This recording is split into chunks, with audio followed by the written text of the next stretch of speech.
Hello friend, সবাই কেমন আছো? আজকে আমি একটি বিয়ে বাড়িতে যাবো বলে রেডি হয়ে নিচ্ছি। এখানে বিয়ে বাড়িতে যাওয়ার জন্য সব সাজার জিনিস আমি গুছিয়ে নিয়েছি।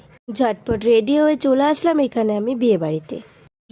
এখানে আমি বিয়ে বাড়িতে চলে এসেছি। বিয়ে বাড়িটা একটি লজের মধ্যে হচ্ছিল, যে বাইরে থেকে লজটা খুব সুন্দর করে সাজানো হয়েছিল।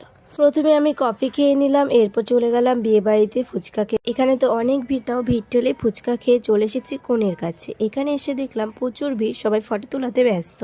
তাই এখানে না দাঁড়িয়ে চলে গেলাম আমি বিয়ে বাড়ির মেন কাজে, যেটা করতে আমরা সবাই যাই। হ্যাঁ ঠিক, বিয়ে বাড়িতে আমরা সবাই খেতেই যাই। তাই এখানে চলে এসেছি আমি খাওয়ার টেবিলে। এখানে তো খাওয়ার টেবিলে রয়েছে একটা মেনু লিস্ট দেখেই তো আমার খিদে পেয়ে গেল। এখানে দিয়েছিল রাধা পল্লবী আর চানা মশলা, এরপর দিয়েছিল চিপস, স্যালাড, ভেজ ডাল আর সাদা ভাত, আর দিয়েছিল একটি লেবু। এরপর দিয়েছিল কাতলা মাছ, আর দিয়েছিল চিকেন কষা। সব শেষে চাটনি, পাঁপড়, মিষ্টি আর সন্দেশ। সবার শেষে দিয়েছিল আইসক্রিম আর হজমোলা।